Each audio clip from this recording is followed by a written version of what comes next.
주봉으로 봤을 때 RSI가 역사적 저점 구간에 진입했다. 여기 과매도가 나온 다음에 바닥권에서 꽤 오랜 시간 있죠. 요때도 과매도 나온 다음에 요때 기간이 있었고, 요 기간 6개월에서 한 8개월 요 정도 걸린다고 보시면 됩니다. 이게 지나고 나면 다시 상승장이 오지 않을까, 그런 생각이 듭니다. 지금 공포가 만연한 시기이기도 하고, 물론 태초부터 보면은 어마어마하게 높은 가격이긴 하지만 지나고 보면 그때 살 걸 하는 시기 중에 하나가 되지 않을까, 그런 생각 들어요. 앞으로 5개월에서 8개월 동안은 비트코인을 저가에 모아갈 수 있는 최적의 시기다.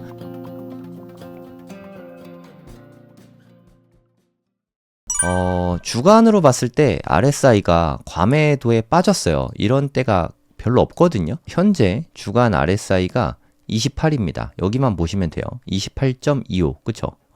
이게 되게 드문 일입니다. 한번 보실게요. 이게 주봉입니다. 주봉. 주봉으로 봤을 때 로그 스케일이라서 금액 크기는 보지 마시고요.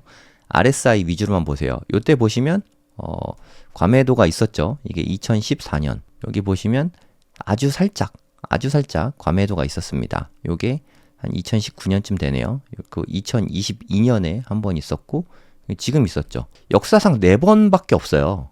거의 사이클 끝나고 급락하던 그 시기에만 있었거든요. 그럼 이게 과매도가 나온 다음에 바로 급등하냐? 사실 그건 아닙니다. 보시면 여기 과매도가 나온 다음에 바닥권에서 꽤 오랜 시간 있죠. 요때도 과매도 나온 다음에 요때 기간이 있었고, 요 기간, 이번에 앞으로는 모르겠지만 요 기간, 요게 6개월에서 한 8개월 요 정도 걸린다고 보시면 됩니다. 사실 이런 내러티브 때문에 우리가 300 프로젝트를 하고 있는 걸 수도 있죠. 300 프로젝트가 끝날 때쯤이면 아마 바닥을 지나 있을 거예요. 이게 떨어지는 동안이 힘들지 올라갈 때부터는 마음이 그렇게 힘들지 않거든요. 이분의 주장과 우리가 하는 프로젝트가 궤를 같이 해서 제가 소개를 해드리고 있는데, 바닥이 어딘지 모릅니다. 여기가 바닥이 아닐 가능성도 꽤 높아요. 현재 6만 달러까지 빠졌는데 바닥이 어딘지 모르겠지만 앞으로 300일 후에 10달 뒤면은 올 연말이잖아요. 그러면 사이클 상으로도 매수 주기랑도 맞고, 이게 지나고 나면 다시 상승장이 오지 않을까, 그런 생각이 듭니다. 주봉으로 봤을 때 RSI가 역사적 저점 구간에 진입했다. 앞으로 5개월에서 8개월 동안은 비트코인을 저가에 모아갈 수 있는 최적의 시기다. 그래서 모아가셔야 됩니다. 분할 매수가 핵심이에요. 지금 한 방에 사라는 뜻이 아니라 분할해서 매수를 하면 됩니다. 나는 분할 매수가 힘들다 하시는 분은 업비트 보시면 자동 매수 있어요. 업비트 자동 매수를 이용해서 내가 얼마를 매수할까를 생각을 해보세요. 만약에 300만원 매수할 거면은 하루에 10,000원씩 매수를 하면 되고요. 300일 동안 하시면 됩니다. 내가 한 3,000만원씩 정도 있다 하면은 10만원씩 하면 되겠죠. 1,500이 있다 하면 5만원씩 하면 될 거고, 그런 식으로 300분할해서 무지성으로 모아가는 게 좋은 방법이라고 생각합니다. 근데 저는 이렇게 손맛이 좋아서 이렇게 비트코인 살 때마다 기쁨이 있거든요. 좀 플렉스하는 느낌? 뭔가 우리가 홈쇼핑 할 때 물건 사는 기쁨이 있잖아요. 전 비트코인 살 때 그런 기쁨을 조금씩 누리거든요. 그래서 저는 수동으로만 매수를 하고 있습니다. 앞으로 어떻게 될지는 모르겠지만 주봉상 RSI가 30을 찍었다. 이게 역사상 4번밖에 없는 중요한 이벤트인 거는 확실한 것 같습니다. 자주 있는 일은 아니니까. 그러니까 지금 공포가 만연한 시기이기도 하고, 물론 태초부터 보면은 어마어마하게 높은 가격이긴 하지만 지나고 보면 그때 살 걸 하는 시기 중에 하나가 되지 않을까, 그런 생각 들어요. 하지만 서두를 필요는 없는 게, 주기영 대표도 이야기를 했지만 지금 비트코인이 당분간은 펌핑되기는 좀 어려울 것 같다, 이런 의견을 주기영 대표가 썼거든요. 확실히 좀 되게 조심스럽게 씁니다. 작년에 이제 상승장 끝났다라고 얘기했다가 다시 최고점 훨씬 높아져가지고 사과를 되게 많이 하시더라고요. 틀릴 수 있죠. 본인의 뷰를 보여주는 게 전 나쁘지 않다고 생각합니다. 아무튼 이때 주기영 대표가 한 말을 보면 의미심장한 이야기들이 많아요. 저는 이 부분이 좀 되게 중요한 부분이라고 생각이 들거든요. 2024년에는 2024년, 기억하세요? 1억, 비트코인 1억 넘었다, 이런 내러티브가 생겼던 그 해입니다. 2024년, 저는 정확하게 기억하는데 1억 넘은 게 2024년 3월 11일입니다. 왜냐하면 이게 제 생일이라 가지고 24년 제 생일에 1억이 넘어서 생일 선물 받는 것 같았어요. 이때는 100억 달러 정도만 있어도 10 빌리언만 있어도 시가총액이 260억 달러나 올라갔다. 그러니까 승수 효과가 있잖아요. 승수 효과가 2.6배나 됐다는 얘기죠. 이때는 그랬는데 작년에 뭐 전체로 보면 마이너스였죠. 어마무시한 자금이 들어왔거든요. 요때 30배가 들어왔죠. 자금을 탈탈탈 털어서 어마무시한 돈이 들어왔는데 오히려 시총은 감소를 했습니다. 그래서 지금 2025년은 결국 빠졌죠. 연간 수익률이 마이너스입니다. 2025년은 연간 수익률이 마이너스로 마감된 게 얼마 없습니다. 요건 태초니까 뭐 무시하고 요때 한 번 나왔죠. 한 2014년. 그리고 요때 나왔죠. 2018년. 그리고 요때 나왔죠. 2022년. 그리고 이건 확정된 거니까 2025년에 연봉으로 봤을 때 1년으로 봤을 때 음봉이 나왔어요. 홀수년도에 4년 주기 사이클에 해당하지 않는 해에 이렇게 음봉이 나온 건 최초였습니다. 뭐 글쎄요. 올해 2026년에 연속으로 2년 음봉 나온 때도 한 번도 없었거든요. 뭐 이번에 처음 나올 수도 있고 아니면 올해 연말까지 많이 올라서 양봉으로 마감될 수도 있고 뭐 제 개인적인 의견은 양봉으로 마감되지 않을까 싶긴 한데 뭐 그건 모르는 거니까 그건 각자가 판단하시면 될 부분입니다. 아무튼 2025년에는 결국 음봉으로 이렇게 마감이 됐죠. 뭐 이건 팩트니까. 그래서 980억 달러라는 어마어마한 시총이 날아가 버렸죠. 알트까지 치면은 대단히 큰 마이너스가 있고 이 방송 보시는 분들도 비트코인보다 알트코인 뭐 갖고 있어서 뭐 마이너스 80% 90% 맞으신 분들도 많을 것 같아요. 이거는 좀 특별한 상황이었죠, 사실. 그러면 왜 이런 일이 일어났냐? 요거를 좀 살펴보면 이때까지만 해도 고래들이 24년에는 뭐 4월 20일 날 반감기가 있었잖아요. 반감기가 있는 해에 고래들이 매도하진 않습니다. 이 고래들은요, 비트코인 시장에서 대부분 달코 다른 사람들이에요. 막 2011년, 막 요럴 때 비트코인을 매수하고 투자했던 뭐 그런 사람들이거든요. 요럴 때, 엄청나게 쌀 때, 비트코인 막 몇십만 원 할 때, 요럴 때 투자했던 사람들이거든요. 몇십만 원에 사서 1억이 넘어간 거예요. 그래서 뭐 어마무시한 양을 막 던졌죠. 가격이 높아지니까 뭐 일단 100K, 10만 달러 넘어갈 때 그때도 엄청나게 많이 던져댔고요. 110K 넘어갈 때도 엄청 던졌고 120K 넘어갈 때도 어마무시하게 던졌습니다. 제가 가장 기억나는 고래는 한 5만 개 던졌거든요. 5만 개. 5만 개면 5조가 넘습니다. 뭐 개인인지 아마 개인일 거예요. 예전 글 막 그거 찾아보면 개인이 막 이렇게 어디 크립토 커뮤니티에 막 문의하고 했던 것도 막 나오거든요. 그 사람이 이 5만 개라는 5조 어치의 막대한 물량을 시장에 던졌어요. 근데 이걸 뭐라고 할 수가 없는 게 여러분 5조가 있으면 더 오를 때까지 기다리시겠습니까? 5조가 있는데 5조를 죽을 때까지 무슨 수로 다 씁니까? 웬만한 도박 중독자 아니고는 5조를 다 쓰는 건 불가능합니다. 5조가 있으면 우리나라에서도 뭐 자산순위 10위 안에 들어갈 거예요, 아마. 뭐 제가 정확하게는 모르겠지만 아무튼 어마어마한 돈입니다. 그런 식으로 매도한 고래들이 상당히 많았어요. 그럼 앞으로는 없냐? 앞으로도 계속 있겠죠. 그래서 제가 생각하는 게 여러 번 말씀드린 것 같은데 이 S자 곡선에 지금은 여기쯤 있는 것 같습니다. 올라가려고 할 때마다 고래가 계속 던져대거든요. 진짜 많이 팔았어요. 어마무시한 막대한 자금이 들어왔습니다. 비트코인에 자금이 안 들어온 게 아니거든요. 하지만 그때까지는 잘 기다렸어요. 이 10만 달러가 심리적인 뭐 저항선이 아니었나 싶기도 하고 예를 들면 내가 뭐 10만 원 주고 뭐 비트코인을 샀다고 칠게요. 난 1억 되면 팔아야겠다. 뭐 이런 생각을 갖고 있다가 1억이 됐을 때 매도를 한 거죠. 실제로 그게 많이 일어났어요. 그래서 2024년에 1억을 넘고서 8개월 동안이나 못 올라갔었죠. 2025년에는 그게 좀 지속됐던 것 같아요. 24년 말부터 10만 달러 넘었고 여기 넘어가는 게 되게 힘들었죠. 그리고 한번 넘어서 126K를 찍긴 했지만 그 부분에서 매도가 엄청 많이 일어나면서 오름폭이 많이 좀 제한됐던 것 같습니다. 이건 뭐 시장에서 얼마든지 일어날 수 있는 일이죠. 저는 이걸 전혀 예상하지 못했고, 사실 저는 그럼에도 불구하고 올라갈 거라고 생각했어요. 그럼 이번에는 이거 매도하는 세력 없겠냐? 있겠죠. 하지만 앞으로 향후 10년 내에는 이런 일이 벌어질 수 있을 거라고 생각합니다. 앞으로는 이런 개인 고래들, 이런 고래들이 진짜 얼마 안 남은 것 같아요. 이번에 매도 물량이 어마무시했거든요. 엄청나게 많은 고래들이 진짜 많이 팔았습니다.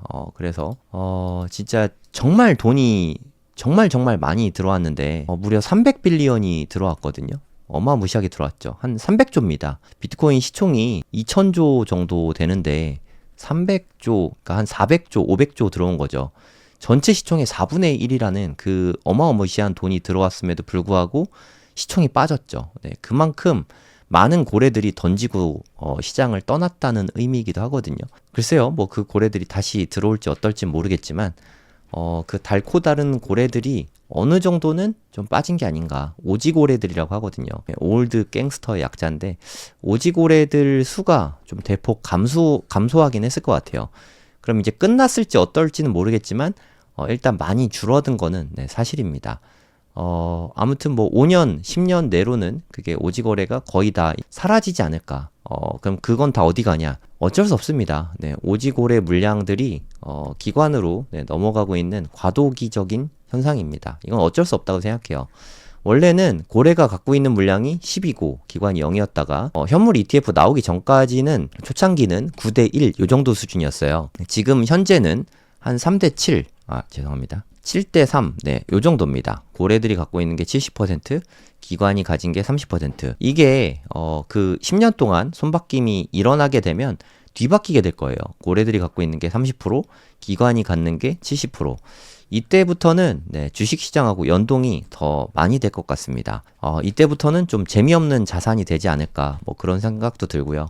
이렇게 변화하면서 그게 앞으로 저는 10년이라고 생각하거든요. 이 기간에는 그래도 비트코인 투자하는 게 주식보다는 재밌을 것 같아요. 이렇게 바뀌고 난 다음에는 뭐 S&P 500 수익률 그 왔다 갔다 뭐 나스닥 수익률 뭐 이쪽 저쪽 뭐 그거랑 뭐 비슷비슷하지 않을까. 대략 뭐 한 15%에서 뭐 그 근처 10년 후부터는 막 훅 하고 떨어지지 않을까 생각이 들어요. 그때부터는 기관이 다 들고 있으니까 뭐 변동성이 뭐 나스닥을 따라가는 건 어쩔 수 없는 현상이 될 것 같습니다. 그래서 저는 앞으로 10년이 기회라고 생각하고 있습니다. 그러니까 여러분들이 비트코인 투자하고 있으면 10년 정도는 좀 가져갔으면 하는 이유도 여기에 있습니다. 저도 10년이 지나고 나면 비트코인을 더 매수는 안 할 거예요. 보유는 계속 할 건데 그 이후에는 뭐 부동산이라던가 미국 주식이라던가 뭐 금이라던가 다른 자산 위주로 네, 투자를 열심히 하게 될 것 같습니다.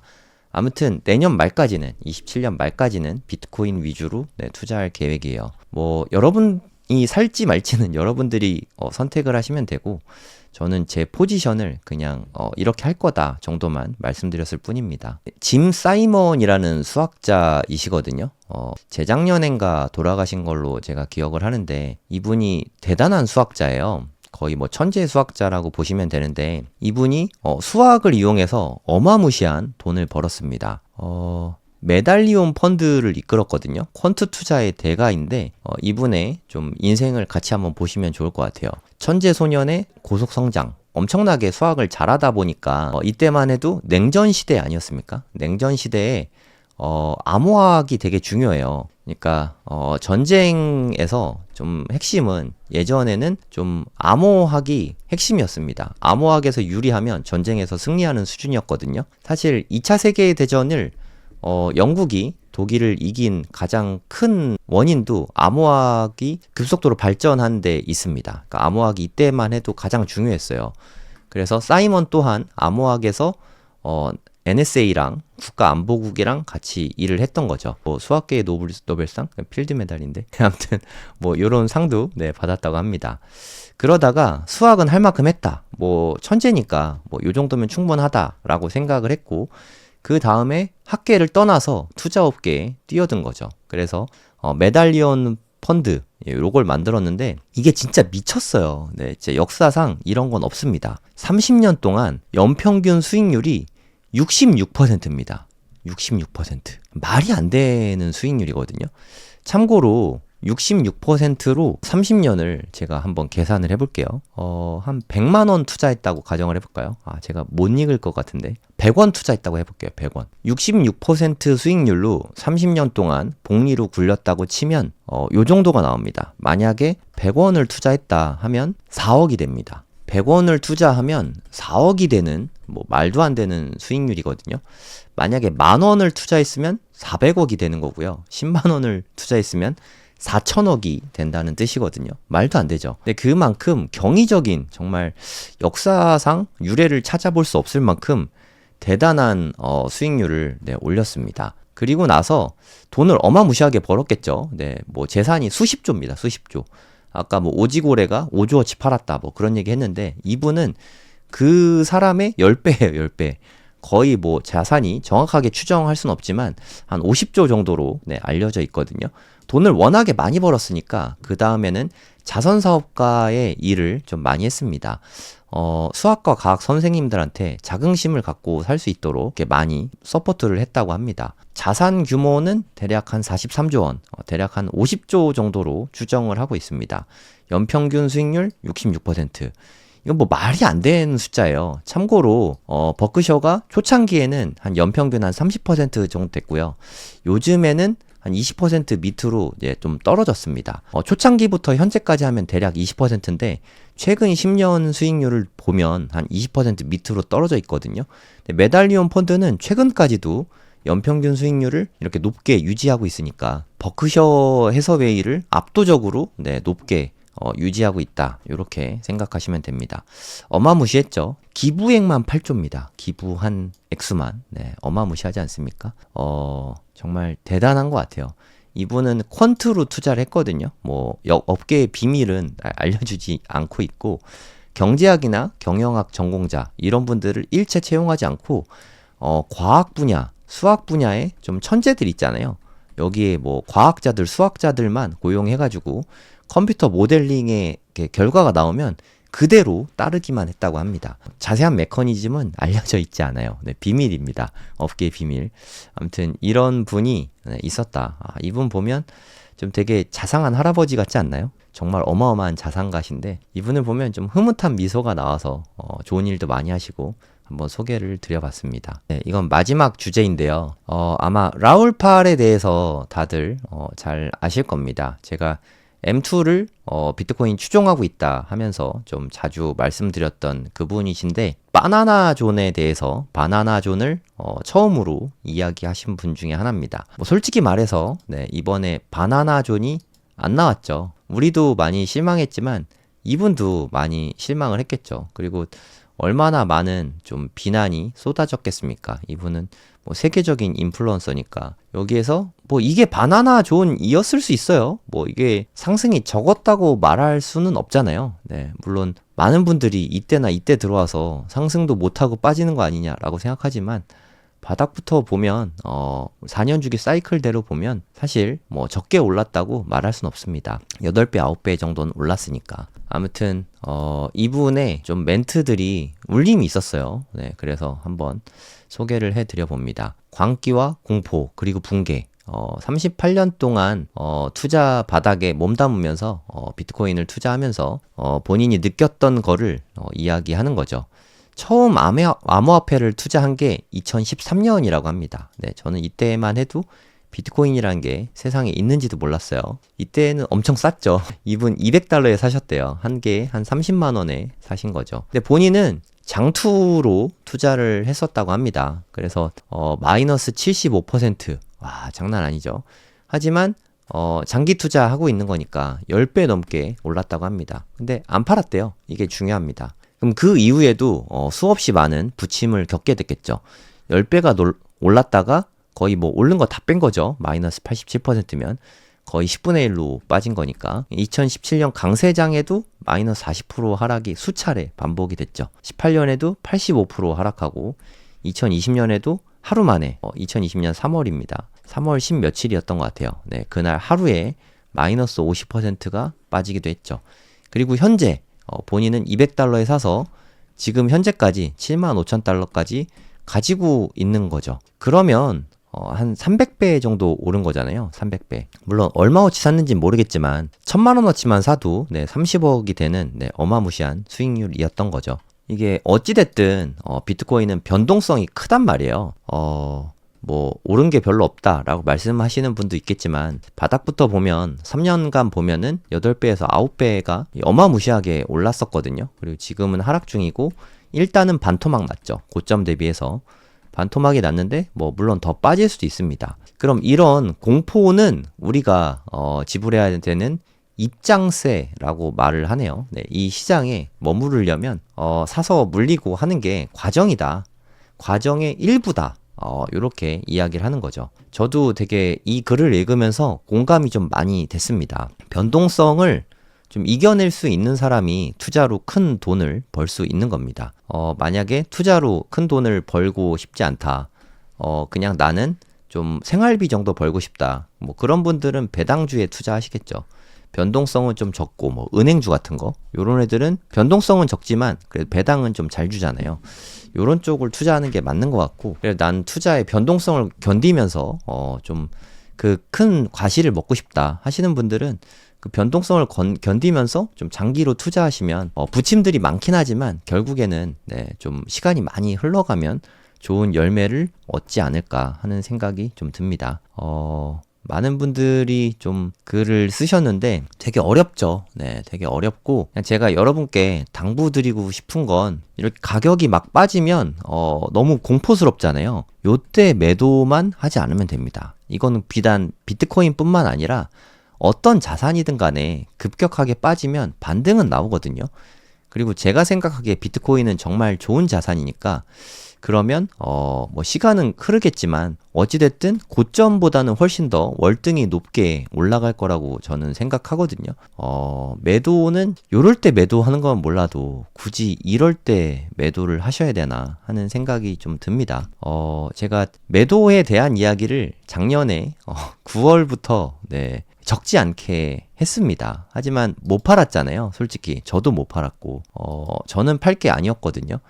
요때 보면 이거 뭐 제가 고래동 공부에 쓴 글에도 다 나와 있고 제 방송에도 다 나와 있습니다. 이때 뭐 거의 고점 근처잖아요. 이때 하락 다이버전스가 나왔다. 그래서 조금 무섭다 이런 말씀도 드렸고 글도 게시글에도 말씀드렸고 백테스트 결과도 다 보여드렸어요. 결국에는 네, 하락이 나왔죠. 사실 제가 생각한 거는 계속 좀 빠지고 좀 더 높게 훨씬 높게 뭐 일단 2억은 넘고 빠지는 걸 생각했었는데 그렇게 못 됐죠. 네, 그래서 저도 많이 아쉽고 이쯤 되면은 네, MSTR도 좀 매도를 하려고 했는데 못 팔았죠. 네, 그 부분도 좀 아쉽습니다. 개인적으로는.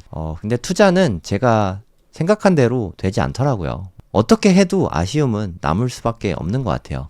그래서 가장 심플하게 하는 게 좋은 것 같습니다. 그래서 뭐 여러 차례 말씀드렸지만 저는 계속해서 바이 앤 홀드 할 거고요. 그리고 뭐 분할 매수 계속 할 거고, 그리고 이럴 때처럼 큰 폭으로 빠지면 이때 20% 사고 이때 20% 샀습니다.